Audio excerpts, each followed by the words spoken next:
Hey everyone, welcome back to the Thundertron podcast. Today I'm discussing some Transformers Wednesday reveals, that being the Transformers Collaborative G.I. Joe and Transformers Soundwave Dreadnok Thunder Machine and Zartan and Zorana. The price is $100 and the release date is January 1st, 2024. So really just getting into my basic thoughts and the information about this that I can tell you. So the height is about 10 inches tall for Soundwave, which is a decent size. That's bigger than a Voyager and Deluxe. So I would say probably about leader size. If it's a big leader, sizes of leaders have kind of shrunk over time. I'd say it's probably close to Transmetal Dragon Megatron size, I'm assuming, or maybe almost, if you want to say almost, small Commander class size.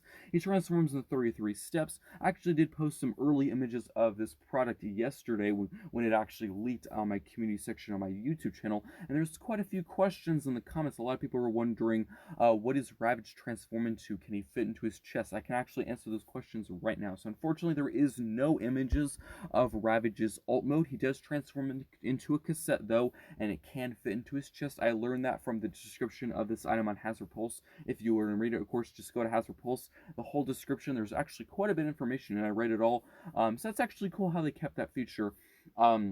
There is a bit of rumors and suspicion that this Ravage is also just a repaint of the Masterpiece Ravage. I can't answer that for you because I've actually never owned the Masterpiece Soundwave or Ravage, so I really don't know. Maybe it is, maybe it isn't, I really don't know. So that's a cool feature. I'm really glad they kept that. It also does come with two G.I. Joe characters, which I know little to nothing about. I never really got into G.I. Joe, so if there's any like hidden Easter eggs and features, I really can't say because I know nothing about G.I. Joe. But their names are Zartan and Zorana. Hopefully I pronounced this correctly. They're about 3.75 inches tall. According to Hasbro, of course. But Soundwave himself, he comes with a ton of accessories. He comes with like a sword, a shield, a really cool blaster with an ammo clip. He also does come with his signature shoulder cannon.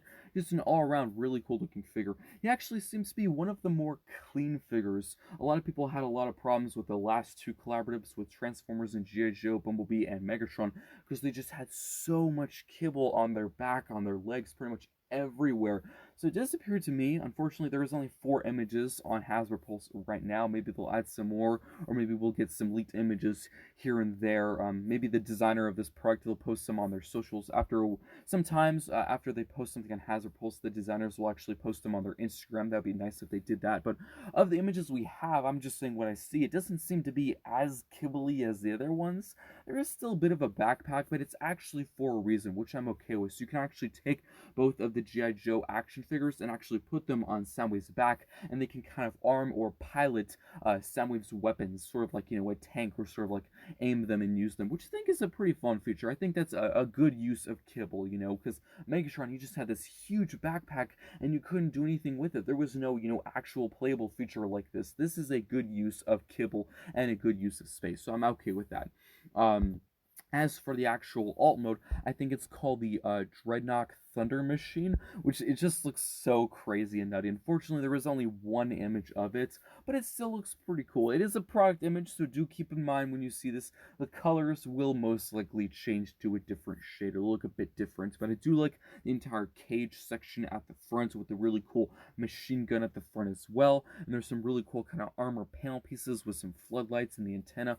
Overall, a really cool armored sort of military style vehicle, which looks pretty fun. I'm assuming most likely the action figures, the G.I. Joe figures, can somewhat incorporate in some way, like maybe they can fit inside, or maybe they can pilot the front machine gun there. They can probably attach or store in some way, because Megatron and Bumblebee, those past two figures, they were able to, they actually included action figures as well. I think they only came with one, but they're able to incorporate in both modes in some way. So there probably is some feature, they just didn't show us yet, so we'll probably learn that very soon.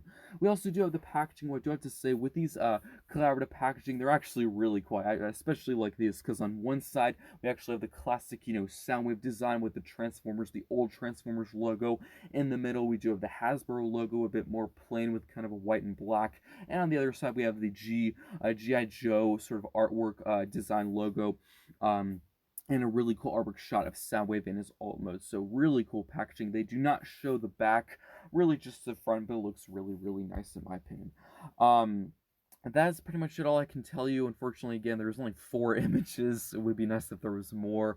Hopefully, we'll see some more images, some more information soon, but I'm just going to tell you my thoughts right now. It does look promising. I don't really think I'll probably ever get this for retail because I 100% do not think this is worth $100 because it's definitely smaller than a Commander class figure. You know, it's 10 inches tall around there. I think 10 to 11 inches tall, and I'm pretty sure like Jetfire, I think he was like 14 to 15 inches tall, and he was $90 at retail. Of course, on eBay and aftermarkets, he's much more. But at retail, Jetfire was $90, and he was one of the biggest commander classes, and he's much bigger than this. So this should not be more expensive than Jetfire. I think this should probably be around $70 to $80. 85 if you want to push it. Just overall, it's not worth 100 in my opinion. It does come with quite a bit. I will agree. It comes with quite a few figures and accessories. That's nice to see, but it should not be 100. That's just my opinion anyway. Um, but yeah, overall, it does look cool. I probably will, if I ever got this, I would probably get it on sale. But even if it was a good deal, even if it was my ideal price, I probably wouldn't even get it because, again, I'm not really that much into G.I. Joe. I really have no information or knowledge on it. The Soundwave looks cool, but I don't think I like it enough to buy it. But please do let me know what you think of this collaborative set in the comment section down below. Do you think it should be less, or do you think the $100 price tag is worth it? Is it justified for what you're getting? I do hope you enjoyed this segment, and I will see you next time.